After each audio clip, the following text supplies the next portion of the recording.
በአንድ እጅ ጣት የማይቆጠሩ ሰዎች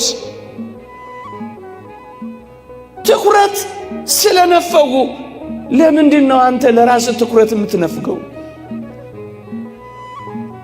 ጥቂቶች ስላላጨበጨቡልህ አንተ ለምንድን ነው ስታለቅስ የምትኖረው? ሞቴ ልንገርህ፣ ዓለም እንኳን ቢሸጥ አንተን አያወጣ፣ አንተን አያወጣ። ዋጋችንንም አንወቀው። የሚፎካከረው፣ የሚከራከረው፣ የሚደራደረው፣ የሚወዳደረው የሌለው ዋጋ ገዝቶ ሳለ አንተ በጣም ውድ ነህ። እንኳን በዓለም ውስጥ ያለው ዓለሙ ሁሉ ቢሸጥ አንተን አያወጣም ነው የምንልህ። ወመንፈስ ቅዱስ አሃዱ አምላክ አሜን። ክቡራን አበው ካህናት፣ መምህራነ ወንጌል፣ የተወደዳችሁ የእግዚአብሔር ቤተሰቦች፣ የእመቤታችን የቅድስት ድንግል ማርያም የአስራት ልጆች፣ የቅዱሳን ወዳጆች እንደምን ሰነበታችሁ? አሜን። በቸርነቱ የጠበቀን በአጸደ መቅደሱ የሰበሰበን ስሙን እንድንጠራ ቃሉን እንድንሰማ ይረዳን የአባቶቻችን አምላክ የእኛም አምላክ ልዑል እግዚአብሔር ዘላለማዊ ስሙ የተመሰገነ ይሁን። ለቀደምት አበው ለነቢያት፣ ለቅዱሳን ሐዋርያት፣ ለሐዋርያውያን አበው፣ ለሊቃውንት የገለጸውን ጥበብና ምስጢር ለሁላችንም ይግለጽልን። ከዚህች ዕለት ከጻድቁ አባታችን ከአቡነ ሀብተ ማርያም ከሌሎቹም ቅዱሳን ይልቁንም ከእመቤታችን ከቅድስት ድንግል ማርያም በረከት ረድኤት ለሁላችንም ያሳትፈን። አሜን። ሰምተን ለመጠቀም እግዚአብሔር ይርዳን። አንተ የኔ ነህ። በዚህች ምሽት እግዚአብሔር ቢፈቅድ የምንማርበት የትምህርታችን ርዕስ ነው። ትንቢተ ኢሳይያስ ምዕራፍ 43 ቁጥር 1 ተቤዥቼሃለሁና አትፍራ፣ በስምህም ጠርቼሃለሁ፣ አንተ የኔ ነህ። የእግዚአብሔር ድምፅ ነው። የእግዚአብሔር ጥሪ ነው። የእግዚአብሔር ቃል ነው። ብዙ ጊዜ በዚህ ዘመን ወጣቶች ብቸኝነትን የትም እየተሰማን ብዙ ጊዜ የኔ ነህ ወላጆቻችን የእኛን ዓለም እኛም የወላጆቻችንን ዓለም ባለማወቃችን ብዙ ወጣቶች የበታችነት ደግሞም የብቸኝነት ስሜት እየተሰማቸው ራሳቸውን ሲጎዱ ይታያል። ለዚህ ነው ይህንን ድምፅ መስማት የሚያስፈልገው። አንተ የኔ ነህ የሚል አምላክ አለ። አንተ የኔ ነህ የሚል አፍቃሪ አባት አለን። በተለይ ወጣቶች ቤተሰቦቼ እኮ የኔን ዓለም አያውቁት፣ ቤተሰቦቼ እኮ ከኔ ዓለም ጋር አይተዋወቁ፣ አብረውኝ ይኖራሉ እንጂ እኮ አይረዱኝም። በዚህ ምክንያት ብቻዬን የሆንኩ ነው የሚመስለኝ ብለው ብዙዎች ሆድ እየባሳቸው ግራ እየገባቸው ብቸኝነት እየተጫናቸው አንዳንዶቹ ወደ ሱስ ከፍ ሲል ደግሞ አፍቃሪ የሌላቸው እየመሰላቸው ከአንዱ ወደ ሌላው ከአንዱ ቅፍ ወደ ሌላ ቅፍ ሲንከራተቱ ይታያል። እጅግ ከፍ ሲል እነዚህ ነጥቦች ራሳቸውን ይጎዳሉ፣ በራሳቸው ላይ አንዳች ነገር ያደርጋሉ። የተወደዳችሁ ወጣቶች በተለይ ወጣቶች ላይ ማተኮር የምፈልገው እንዲህ ያሉ ስሜቶች ወጣቶች ላይ ስለሚያርፉ ነው። ልክ ነው። ወላጆቻችን ምናልባትም ዘመዶቻችን የእናንተን ዓለም ላይተዋወቁት ይችላሉ። ወደ እናንተ ማንነት ላይወርዱ ይችላሉ። የእናንተን ስብዕናና ክህሎት ላያደንቁት ይችላሉ። ስሜቶቻችሁንና ፈቃዳችሁን ላይገነዘቡም ይችላሉ። ምናልባት ታላላቆቻችሁ ወይም ወላጆቻችሁ ወጣቶች ሆይ የእናንተን ዓለም ሊንቁትና ሊያንቋሽሹት ይችሉ ይሆናል። እናንተም የወላጆቻችሁን ዓለም እንደ ኋላ ቀር ትቆጥሩት ይሆናል። በዚህ መካከል በሚፈጠረው ክፍተት ተቷትቷችሁ እናንተም ብቻችሁን እነሱንም ለዓለማቸው ትታችሁ በብቸኝነት ምክንያት ድብታ ይዟችሁ ይሆናል። ጭንቀትም ገብቷችሁ ይሆናል። ግን አንድ እውነት እንንገራችሁ፣ እነዚህ የጠቀስናቸው ሁሉ የኔና የእናንተን ዓለም ባያውቁት የተወደደ መድኃኒታችን ኢየሱስ ክርስቶስ የእናንተን ዓለም ያውቀዋል። የእኛን ዓለም ቀምሶታል። አስተውሉ ወጣቶች፣ ይህ የተዋረደውን ሥጋችንን እንኳን ሳይቀር ጌታችን መድኃኒታችን ኢየሱስ ክርስቶስ ሰው በመሆን የኔና የእናንተን ሥጋ ተዋህዶታል። ወደ ሰውነታችን ገብቷል። የኔና የእናንተን ሥጋና ደም ተካፍሏል። የኔና የእናንተን ዓለም ያውቀዋል። እንዲህ ወዳለው ሰውነታችን ብቻ አይደለም፣ የኔና የእናንተን ዓለም በሚገባ አጣጥሞታል። ከኔና ከእናንተ መካከል በረት አካባቢ የተወለደ ማን ነበር? ከኔና ከእናንተ መካከል ሽታና ክርፋት ያለበት ውስጥ የተወለደ ማን ነበር?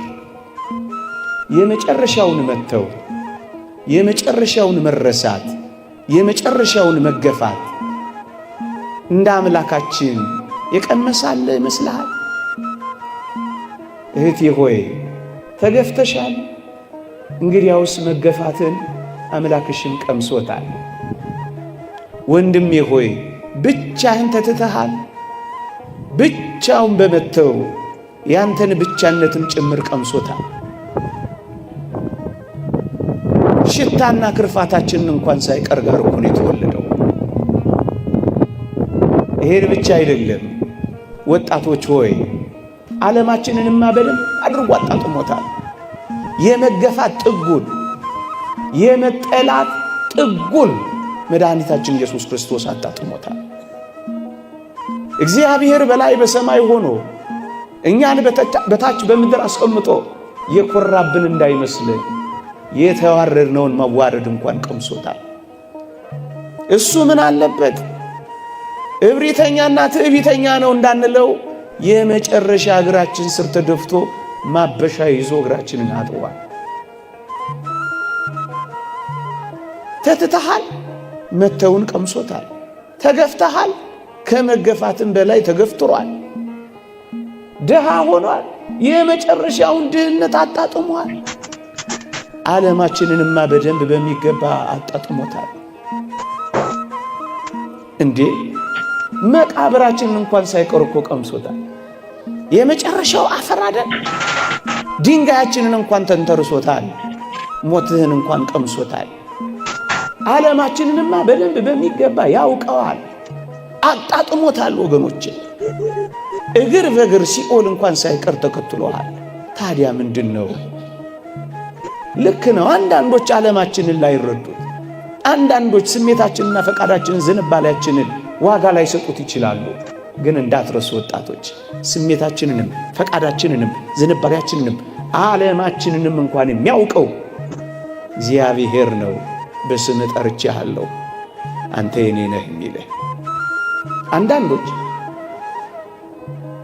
ስሜቴን፣ ፈቃዴን፣ ዝንባሌን፣ ድካሜ ሊረዱልኝ እኮ አልቻሉም አካባቢ ላይ ያሉ ሰዎች ብለው ሆድ ይብሳቸዋል።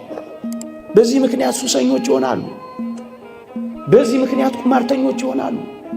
በዚህ ምክንያት ቤታቸውን ይዘጋሉ።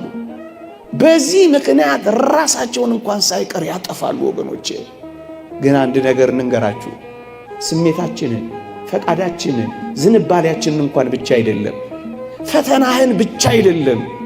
የተወደዳችሁ ኦርቶዶክሳውያን እንዲህ የሚል የእግዚአብሔር ቃል አለ፣ ከኃጢአት በቀር በነገር ሁሉ እንደኛ ስለተፈተነ ሊራራልን የሚችል ሊቀ ካህናት አለ ይላል ዕብራውያን ምዕራፍ 4 ላይ።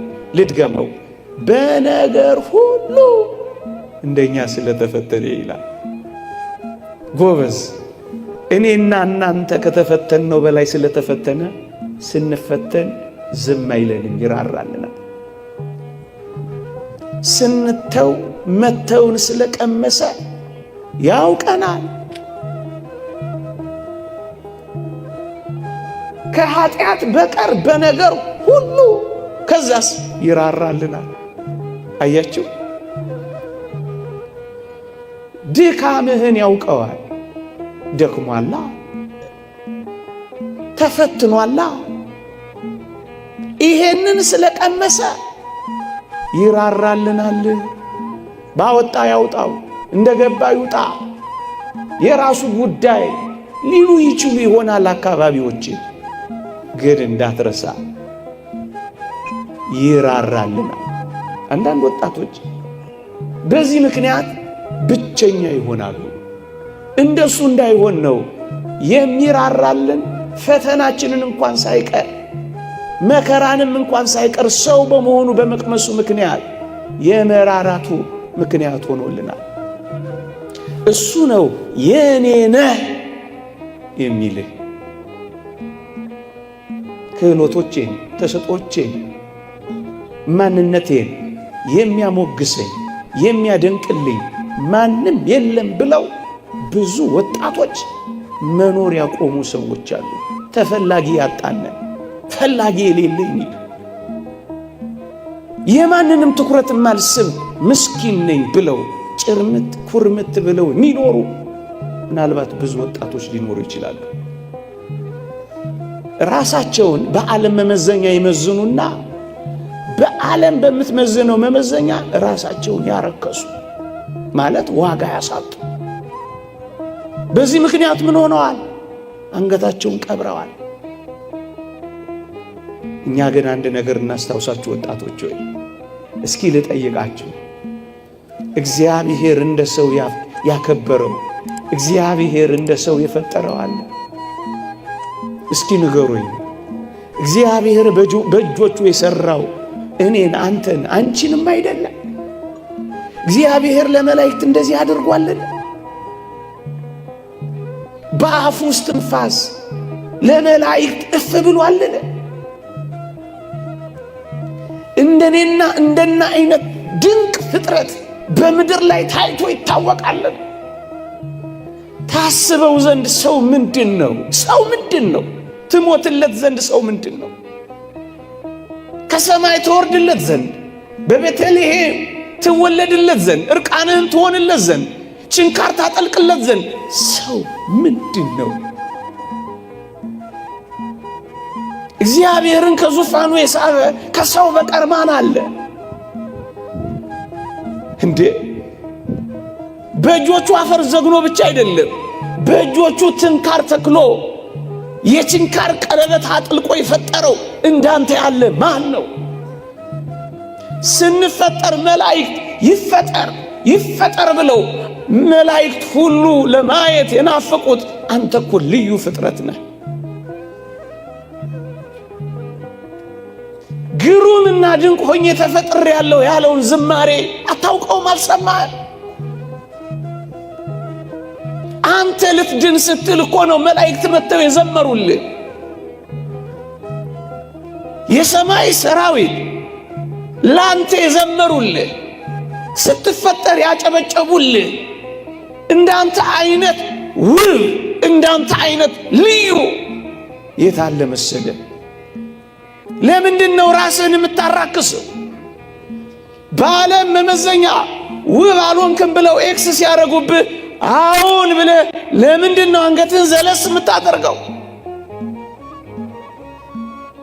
ክህሎቶችን፣ ተሰጦችን፣ ማንነትን፣ ውበትን እንደ እግዚአብሔር ያከበረ አንተም የእግዚአብሔርን ቃል እንዳውም እንደ ሰው እግዚአብሔርን የናቀው የለም።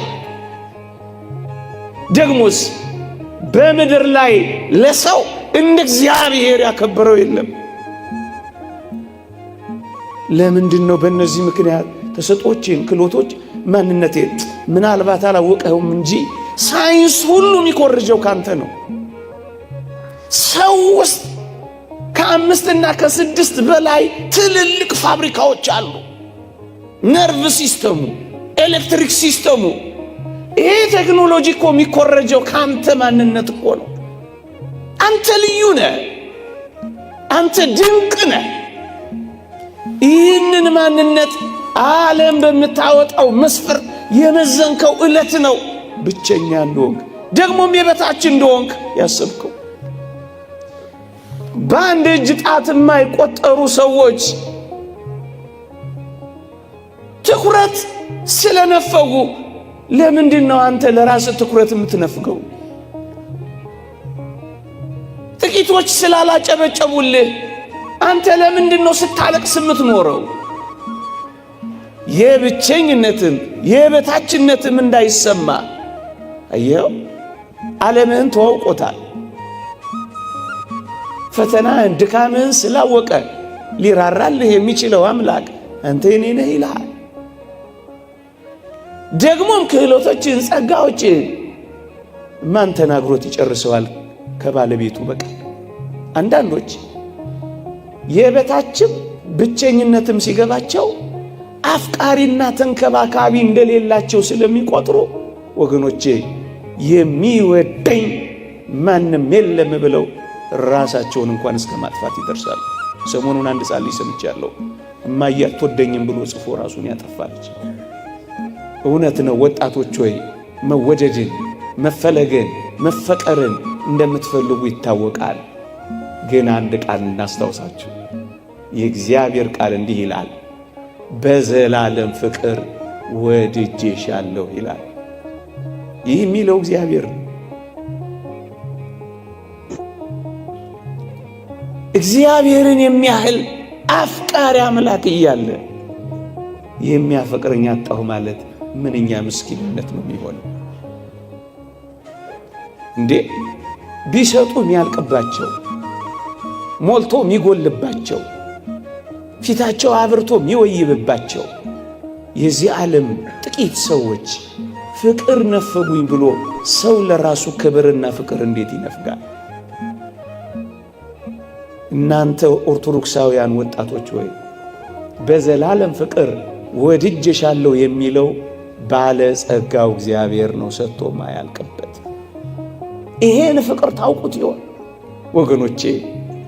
የዚህ ዓለም ፍቅር እኮ አጣሁ ብለው ምናልባት እጮኛ ስላላፈቀራቸው፣ ምናልባት ባለ ስለከዳቸው፣ ኑሮ ሁሉ የከዳቸው የመሰላቸው ብዙዎች ራሳቸውን ባሳዛኝ ሕይወት ውስጥ ከተዋል። አንዳንዶች መጠጥ ቤት ውስጥ ከሚጠረግ የቢራ ጠርሙስ መክደኛ ጋር አብረው የሚጠረጉ ሆነዋል። አንዳንዶቹ ጉበታቸውን እንኳን እስኪያፈርሱ ድረስ በመጠጥ ውስጥ ኖረዋል። አንዳንዶቹ ሕይወት ጨልማባቸዋለች። የተወደዳችሁ ኦርቶዶክሳውያን እኛን በዘላለም ፍቅር ወድጄሃለሁ የሚለው ግን መለወጥ የሌለበት ፍቅር። እኛ እኮ ያጣነው የሚለወጥ ፍቅር ነው። ወረተኛ ፍቅር አጣው ብለን እኮ ነው በራሳችን ላይ አንዳች ነገር ማድረግ የጀመርነው። ጠዋት አፍቅሮ ማታ ለሚጠላ፣ ስቆ ለሚነክስ፣ አብርቶ ለሚጠፋ፣ ወዶ ለሚጠላ፣ ፊት ሰጥቶ ኋላ ጀርባ ለሚሰጥ በጣም ጥቂት ፍቅር ያለው ስናጣ ራሳችን እስከ ማጣት ይመረናል። ወረት የሌለበት አፍቃሪ። ይልቁንም ምንኛ በደለኞች ብንሆን እንኳን የሚያፈቅረን እግዚአብሔር በዘላለም ፍቅር ወድጄሻለሁ የሚለውን ትሰማላችሁ። የመፈቀርን ስሜት በሌሎች ዘንድ የመፈለግን ስሜት ብቻ ሲያጡ ሁሉንም ነገር የሚያጡ ምስኪን ወጣቶች ብዙ ናቸው። ከአንዱ ፍቅር ወደ ሌላ ፍቅር ህልውናቸውን ለማረጋገጥ መወደዳቸውን ለማረጋገጥ ሲሉ አንድ የማይበቃቸው ግን እንደወጡ የሚቀሩ ወጣቶች ብዙ ናቸው። ያንንም ለማየት ሲንገላቱ ሳይመለሱ የሚቀሩ ፍቅር አይደለም ጥላቻ እንኳን ያልበቃቸው ብዙ ወጣቶች አሉ። ለዚህ ነው ይሄንን ድምፅ መስማት የሚያስፈልገው። በዘላለም ፍቅር ወድጄሻለሁ። ወረት የሌለበት አፍቃሪ፣ ይልቁንም በደለኛና ኃጢአተኛ ስንሆን የበለጠም ይወደን የበለጠም ያፈቅረን። ሀባሃለው ወጥ ብዝህት ኃጢአት በየትበዝ ጸጋ እግዚአብሔር በደል በበዛችበት በዛ ፍቅሩ ምትበዛልን እኛ። አያችሁ ጀርባ የማይሰጥ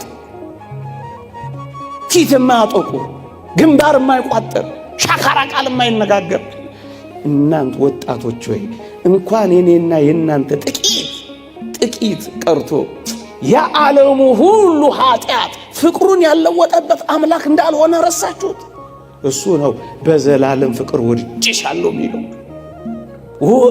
መለወጥ የሌለበት ያውነት፣ ማጣት የሌለበት ባለጠግነት፣ ደግሞስ አድሎ የሌለበት ፍቅር እንዴት ይደንቃል!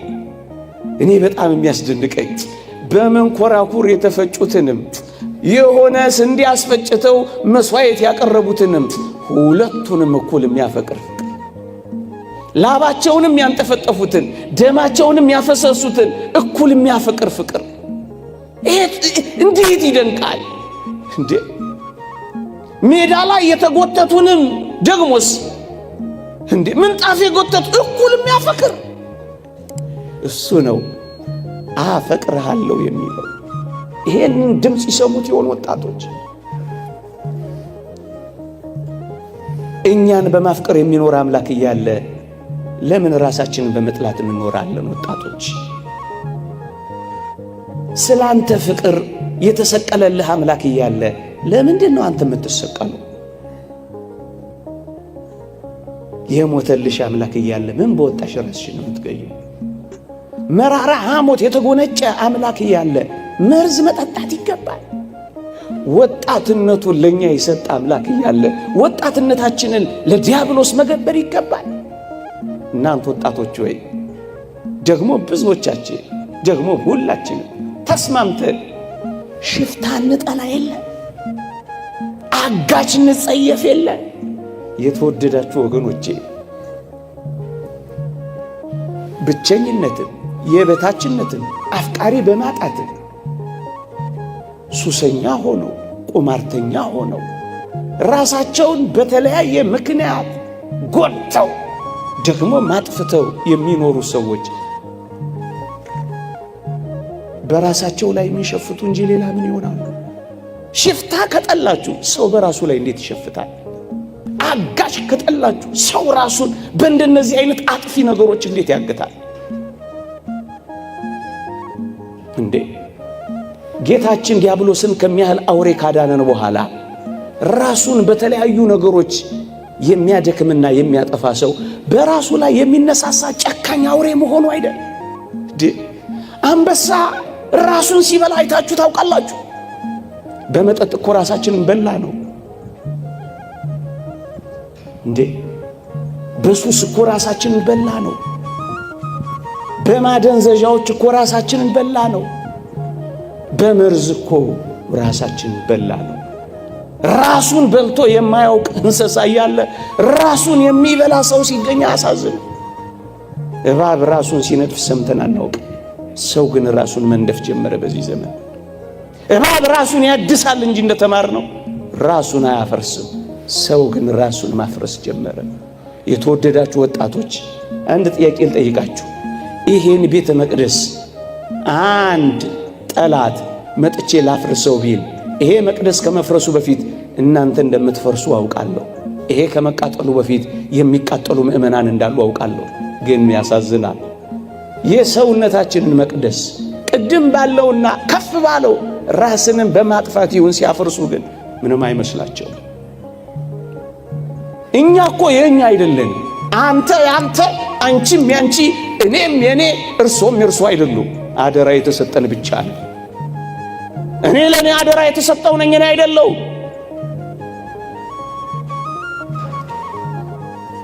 የበታችነትም ብቻነትም አፍቃሪ ማጣትም ተንከባካቢ ማጣትም ጭርምት ኩርምት የሚያደርጋቸው ብዙ ወጣቶች መጨረሻ ላይ የሚሉት ምን እንደሆነ ታውቃላችሁ?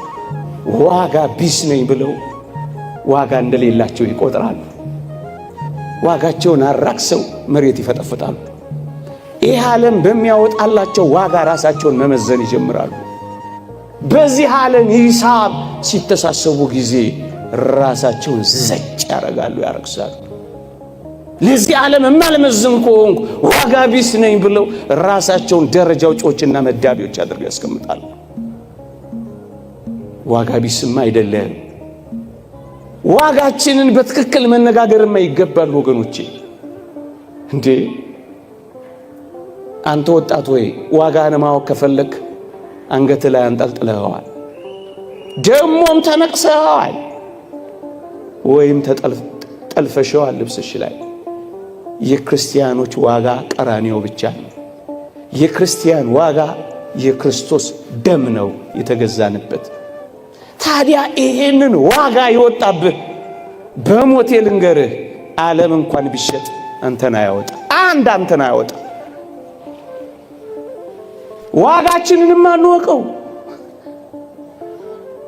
የሚፎካከረው፣ የሚከራከረው፣ የሚደራደረው፣ የሚወዳደረው የሌለው ዋጋ ገዝቶ ሳለ አንተ በጣም ውድ ነህ።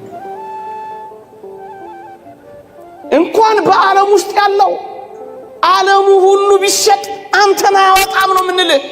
ለመሸንገል እንዳይመስልህ አፈቀላጤ ሆኜ ነገር ስለተሳካልኝ አገባብቼ በመናገር እንጀትህን ልበላ ወላስ ብሳ አይደለም። ከምናገረው በላይ ነው ይሄ እውነት። የምንነግራችሁ ያንሳል፣ እንደውም አይደራረስም። ውድ ነህ አንተ። ዋጋህን አትፈጥፍጠው። ይህን ቢል ጌትስ ሀብት ቢሰበሰብ አንተን አያወጣም። አንተ ግን ለዚህ ተንበርካኪ ሆንክ። ዋጋ ውድ ነው። የእግዚአብሔር ቃል እንዲህ ይላል፣ የሙሴን ሕግ ናቀ፣ 2 ወይም 3 ሰው ቢመሰክሩበት ያለ ርኅራኄ ይሞታል ይልና የክርስቶስን ደም የረገጠ ቅዱሱንም መንፈስ ያክፋፋ እንዴት የሚብስ ቅጣት የሚገባው ይመስላችኋል ይላል። የወጣብህን ዋጋ አታርክሰው። ዋጋ ቢስ ነኝ እንዴት ላለ ዋጋህን ማወቀው። ዋጋ ውድ ነው። ከእንቁ ከኤመራል አሉ ከሚባሉት ምንም ዋጋ አንተን አይመዝንም። ምክንያቱም ሰማይ ነው ምድር የመጣው አምላክ ነው ዋጋ የከፈለልህ። መጀመሪያ ፈጠረ፣ ከዛ በደሙ ገዛ።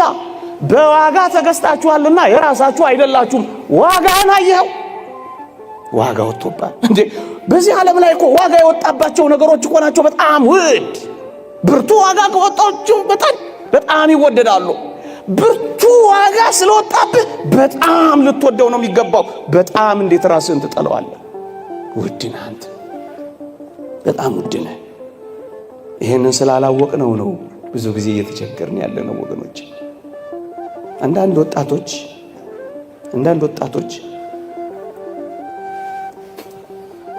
በዙሪያቸው ያሉ ጥቂት ሰዎች ፊት ስለነሷቸው፣ ፍቅር ስላልሰጧቸው፣ እንክብካቤ ስለነፈጓቸው፣ ትኩረት ስለሌላቸው፣ ስላላጨበጨቡላቸው፣ ቀይ ምንጣፍ ብቻ ብዙ ነገር ዓለም አይወደኝም፣ ዓለም እኮ ጠልቶኛል ብለው ራሳቸውን ይጠላሉ። ሰው ዋጋ ስላልሰጣቸው የራሳቸውንም ዋጋ ማሳነስ ይጀምራሉ። የምር አንተ ወጣቶች እስኪ እንነጋገር እኮ የትኛው ዓለምን የጠላህ አንተ? በአንድ እጅ ጣት የማይሞላ ቁጥር ያለው ሰው ዓለምን ሁሉ ያጨልምብሃል። ዓለምን የምትመዝነው ምናልባት በጮኛ፣ ምናልባት በጓደኛ፣ ወይ ምናልባት በቤተሰብ ብቻ ነው አይደለም። ዓለም ይሄ አይደለም። ይሄማ በጣም ጥቂቱ ነው። እኔ ግን ሌላ ዓለም ላሳየ። ምን አይነት ዓለም? አንተን የሚወድ ሌላ ዓለም፣ ባንተ ላይ ትኩረቱን ያደረገ የሚናፍቅህ ሌላ ዓለም አለ። የተወደዳችሁ ኦርቶዶክሳውያን፣ ይሄ የሚታየው ዓለም ያጠቃላዩ ዓለም 20% አይሞላም ይላል አንድ ሊቅ። የማይታየውስ ዓለም 80% አይታይም። እየሰማችሁ ይሄ በምታየው ጥቂት ነገር ቅስም አይሰበር። በምታየው ጥቂት አለማፍቀር ራስህን አታጥፋ፣ ሕይወትህንም አታጨልም። የማይታየኝ የሚፈልገኝና የሚወደኝ 80% ዓለም ያለኝ ነኝ እኔ። ምን የእግዚአብሔር ቃል በግልጽ ይናገራል።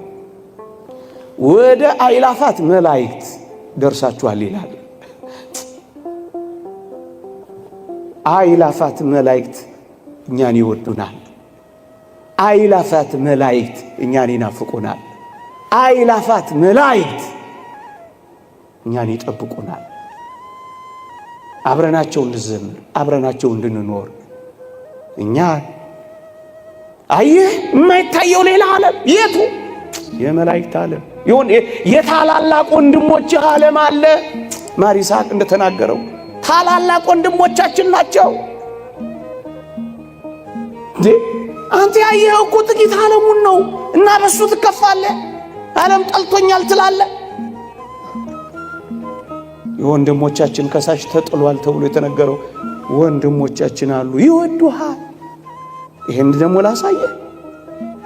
በአንድ ኃጥእ ንስሐ መግባት በሰማይ ታላቅ ደስታ ይሆናል ይላል አይልም? አንተ ወደዚህ ስትመጣ የሚዘምር የወንድሞች ጉባኤ በሰማይ አለ። ታዲያ ለምንድን ነው ጥቂት ቁጥር እጅ እያየህ ተስፋ የምትቆርጠው፣ ራስን የምታጠፋው፣ ጭርምት ኩርምት የምትለው፣ ፊትን በማዲያት የምትጠብሰው፣ ጉበትህን ደግሞ በመጠጥ የምታፈርሰው፣ ደግሞም ገመድ አንጠልጥለህ የምትሞተው? ምን በወጣ ሌላ ስልንገራችሁ ናው ምኑ ዝርዝሬ እነዚህን 80% ልግለጽላችሁ። በገነት ያሉ አጸደ ነፍሳት፣ በብሔረ ሕያዋን ያሉ፣ በብሔረ ብፁዓን ያሉ፣ ከገጸ መሬት የተለዩ ግሁሳን፣ ደግሞ በገጸ መሬት ውስጥ ያሉ ስውራን። ለረስንቱ 80% አለ ስላችሁ ማረጋገጥ ትችላላችሁ። ታዲያ የትኛው ዓለምን የጠላህ አንተ? ማን ስለማ ሌላ ዓለም ይሄንን ዓለም በደንብ ላሳያችሁ። ንዑድ ክቡር የሚሆን ሐዋርያ ጳውሎስ በረከቱ ትደርብንና እንዲህ አለ፣ ክርስቶስ በእናንተ ውስጥ እስኪሳል ድረስ ዳግመኛ ስለ እናንተ ምጥ ይዞኛል ይላል። ምጥ የሚያዝ ወንድም አለ ከፈለክ አንተን በመናፈቅ ምጥ የሚያዝ የሚጨነቅልኛ ይሄው ከአልዋሪቆን እስከ ደማስቆ ከተንከራተተው ከሐዋርያው በላይ ስላንተ የሚጨነቅ።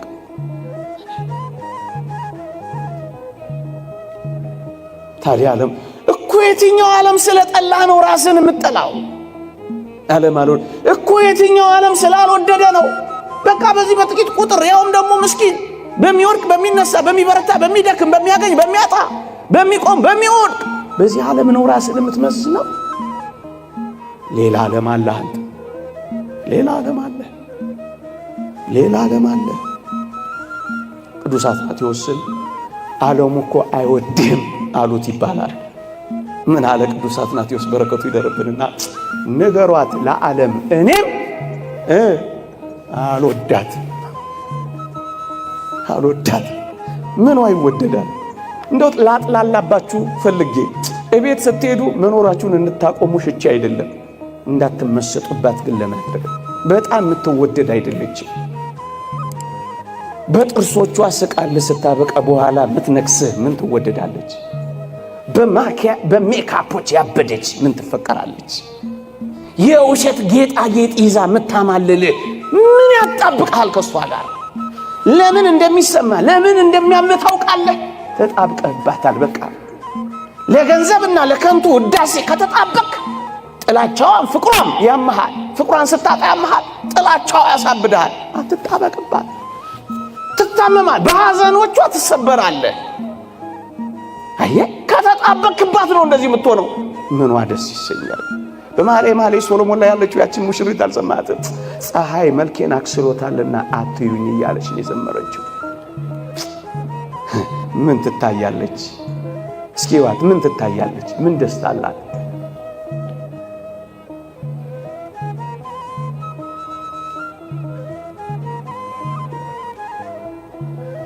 ዋጋ ቢስ ነኝ ያሉ ወጣቶች ነው እንደዚህ የሚሆኑት። የተወደዳችሁ ኦርቶዶክሳውያን አንተ የኔ ነህ የሚል አምላክ ደግሞስ በስምህ የሚጠራ ደግሞስ በዘላለም ፍቅር ወድጄሃለሁ የሚልህ ደግሞስ እንዲህ ወዳለው ከፍታና ዋጋ ካደረሰ በኋላ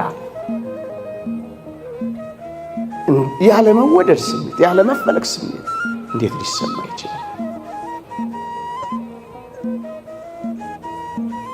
ይህ ሰውዬ ዝም ብሎ ነው እንደሚያወራው። መከራችንን አያውቀው፣ ፈተናችንን አይረዳው። መከራችንን ፈተናችንም ከዚህ ከሚሰርቀው ሰውዬ የተሰወረ ነው። ምን ነው ባይጨልምብን እንዲህ እየኖርን ልትሉኝ ትችላላችሁ። አውቀዋለሁ፣ እየኖርኩበት አይደል እንዴ? እረዳዋለሁ። ታዲያስ እንደዚህ ባንል ይፈረድብናል ልትሉ ትችላላችሁ። ወጣቶች ወይ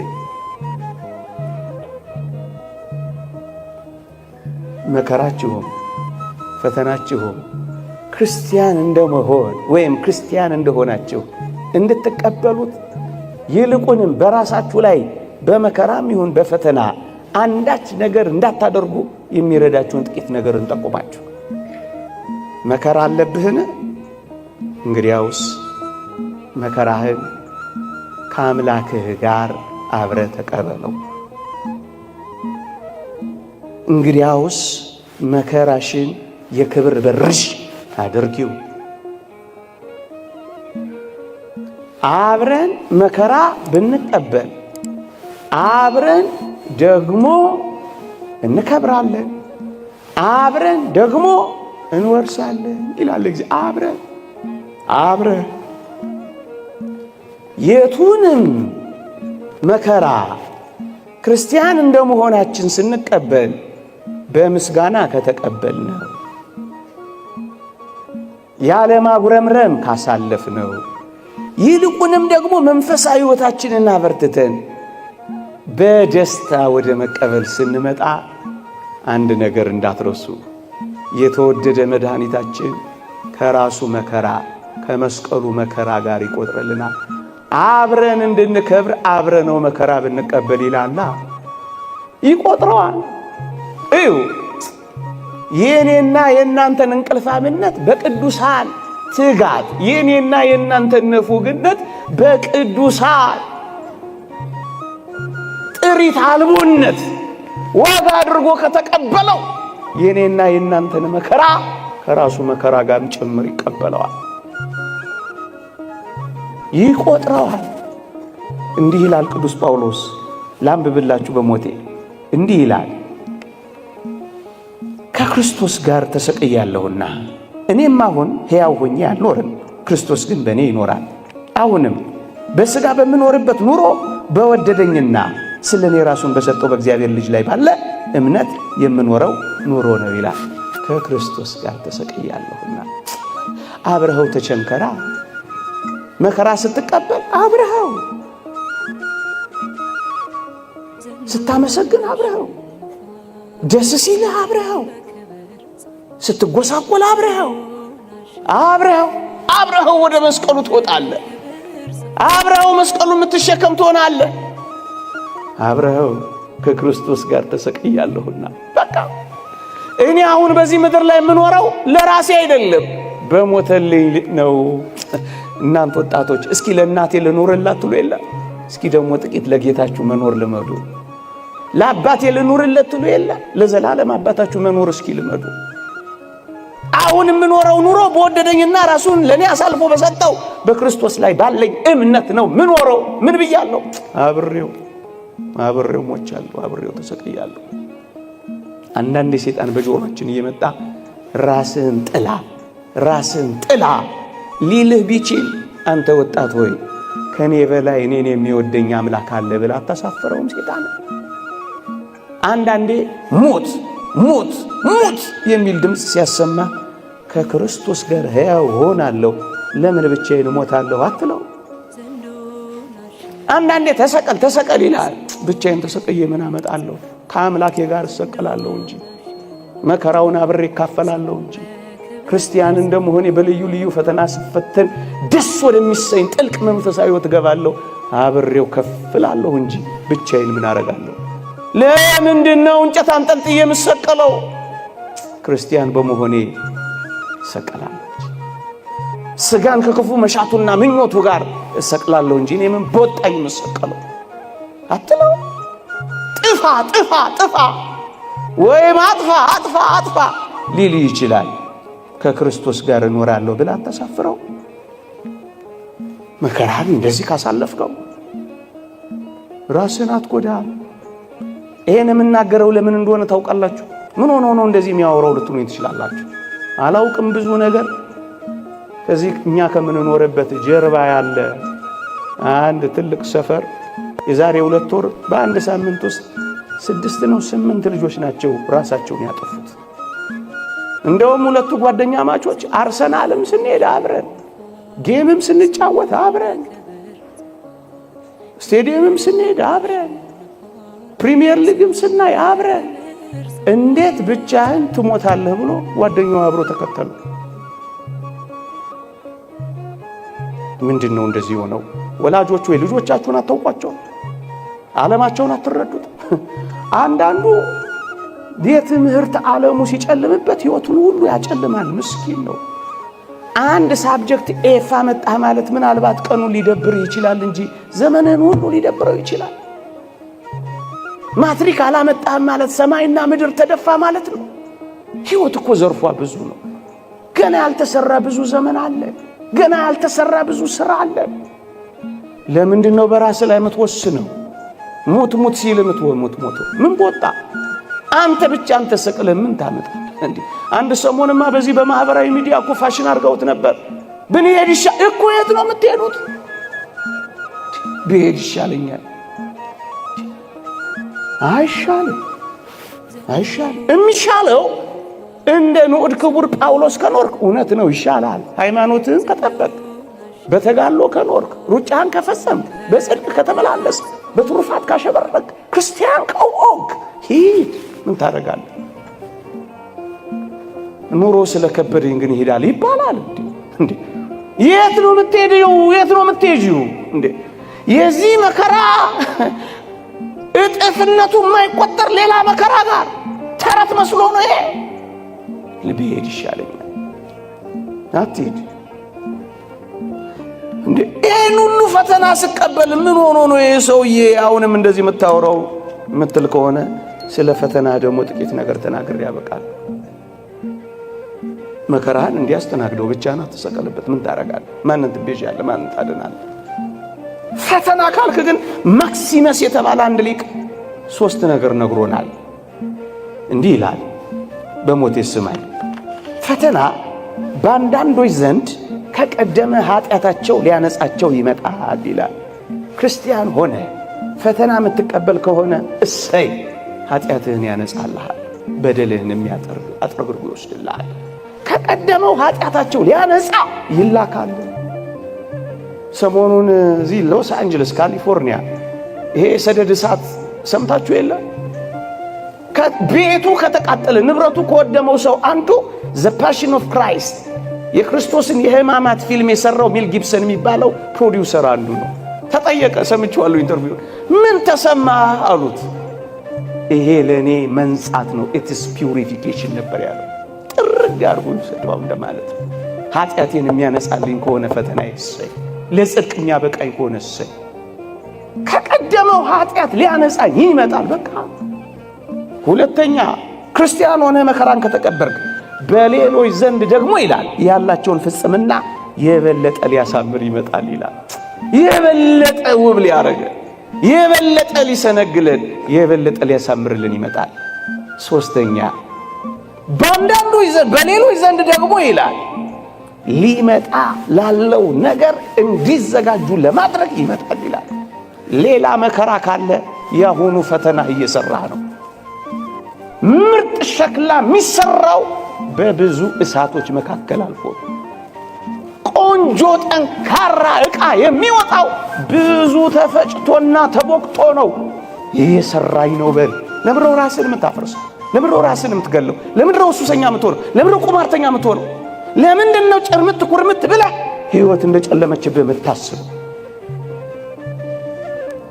ደግሞስ አንድ ምስጢር ልንገራችሁ። እንዴ ዲያብሎስ እስኪ ልጠይቃችሁ፣ መጀመሪያ ሌባ ልጠይቃችሁ። አንድ ሌባ ቤት ሰርስሮ ግድግዳ ጥሶ ግንብ ደርምሶ ጉድጓድ ቆፍሮ ቤት ውስጥ ገብቶ የሚሰርቀው ባዶ ቤትን ነው ወይስ ሀብት የሞላበትን ቤት ነውም? አይደለም። እንግዲያውስ ዲያብሎስ በብርቱ የሚታገል ከሆነ ባዶ ስላልሆንክ ነው። ይሄ ነው እውነቱ። ሃይማኖት የሚባል ሀብት አለ፣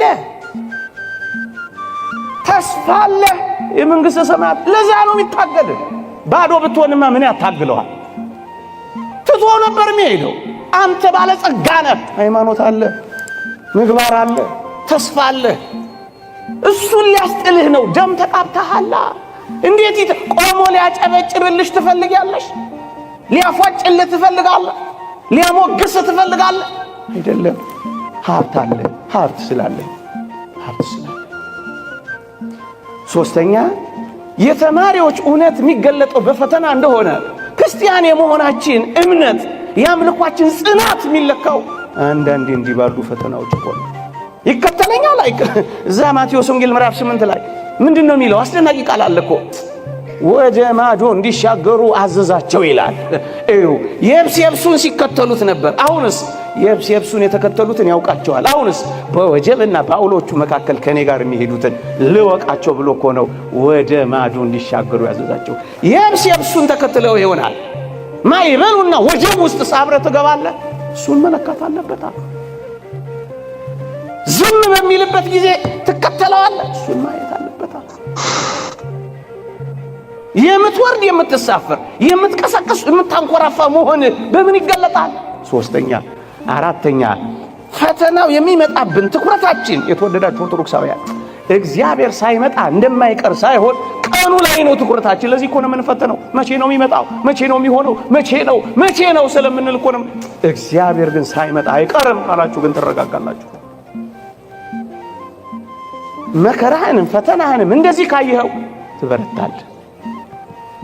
አንድ ሁለት ሶስት ነገር ተናግሬ ብቻ በቃ። በተለይ ቅድም እንዳልኳችሁ መጠጥ በመጠጣት ተስፋ ቆርጠው ራሳቸውን ለሚያፈርሱ ብሔር ነው የሚሻለው ያሉ በተለያየ መንገድ ራሳቸውን ለሚያጠፉ ሰዎች ጥቂት ምክሮችን ለመሰንዘር ያክል። አንደኛ እንዲህ በማድረጋችን ምን እንደሚሆን ታውቃላችሁ? በእግዚአብሔር ፍቅር ላይ ያለንን መተማመን ክደናል ማለት ነው። በዘላለም ፍቅር ወድጄሻለሁ የሚለውን አላመንም ማለት ነው። ሁለተኛ እግዚአብሔር ለኛ ያለውን ትኩረትና ጥበቃ ንቀናል ማለት ነው። ሶስተኛ እና በጣም የሚደንቀው ከሞት በኋላ ያለውን ሕይወት አላመንም ወይ ክደነዋል ወይ ረስተነዋል ማለት ነው። የተወደዳችሁ ኦርቶዶክሳውያን አሁን እየደረሰብን ያለው ችግር አሁን ያለንበት ሁኔታና ስሜት ምንም መፍቻ የሌለው ከእግዚአብሔር በላይ ሆኖብሃል ማለት ነው። እንዳልዘረዝረው ጊዜ ያጥረብኛል። ከእግዚአብሔር በላይ ታደርገዋለህ አንተ ችግር። ምን ችግር እግዚአብሔርን አንቅቶት ያውቃል? እስኪ ንገረኝ። ምንም ፈቅዶት ወዶት ለጽድቅ ካላደረገው በቀር ላንተ የሚያቅት የለም ተብሎ ተጽፏል። ደግሞስ ለዚህ ኑሮ ካልተገባሁማ የዘላለሙ ይቅርብኝ ማለት እንደሆነ ታውቃለህ። እንዴት ያሳዝናል! ይሄ ደግሞ ኑሮ ማለት ይሄ ብቻ ነው። ዓለም ማለት ይሄ ነው። እሱ ነው እኮ የሚያስጨንቀው። ስራን ማጣትህ ራስን ያሳጣሃል። በቃ የዕለት ጉርስ የዓመት ልብስ ከሰጠህ በቃ ደግሞ ይሄን አይነፍቅም እግዚአብሔር በአንድም በሌላ አሳይቶናል። መከዳትሽ ራስሽን እንድትከጂ እንዴት ሊያደርግ ይገባል? የዚህ ዓለም ኑሮ ካልሆነልኝ የዘላለሙ ይቅርብኝ እንደማለት ይቆጠራል። ይህ ምንኛ ያሳፍራል።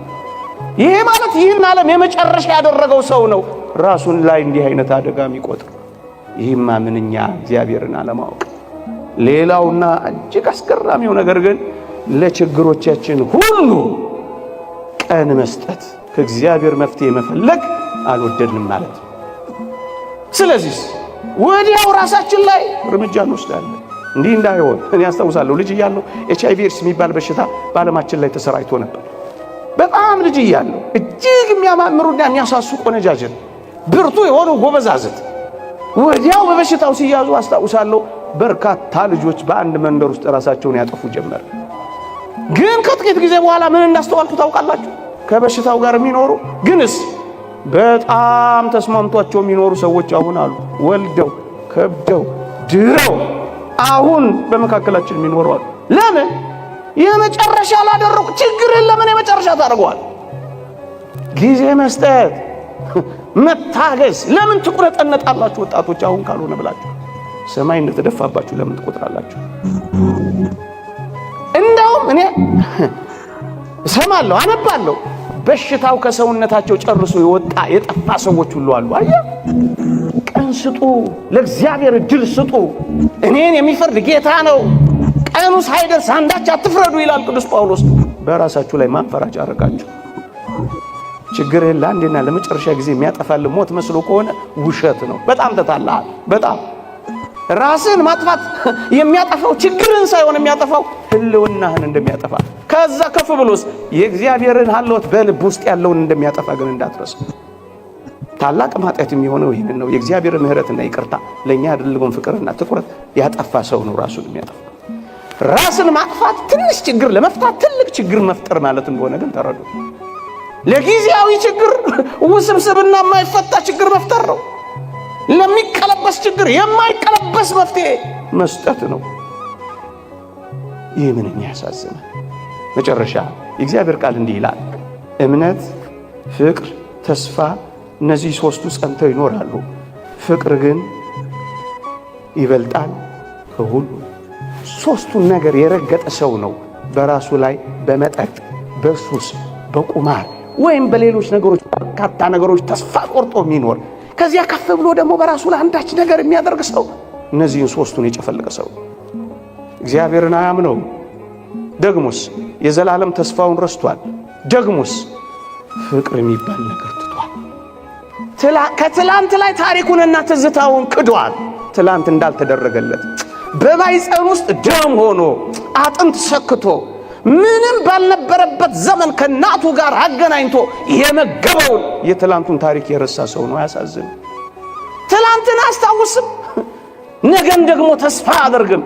እምነት፣ ተስፋ፣ ፍቅር ለሌለው ሰው ደግሞ ቤተ ክርስቲያን ጸሎት አታረግም፣ ዝማሬ አትዘምርም፣ ከበሮ አትመጣም። ራስን ካጠፋ አንተ ብትኖር ንስሐ ትገባ ነበር። አንተ ከሌለህ ግን ለሌላው ኃጢአት ንስሐ ትገባለህ። መጨረሻ ላይ ለሰራው ራስን ማጥፋት ግን እንዴት ትዘምርልሃለች? እንደ ድል አድራጊ ታለቅስልሃለች እንጂ ከበሮ አትመታለህ። ምክንያቱም እምነትን፣ ፍቅርን፣ ተስፋ ረግጠሃል። ግን አንድ ተስፋ አለ። በስም ጠርቼሃለሁ፣ አትፍራ፣ አንተ የኔ ነህ። ይቆየ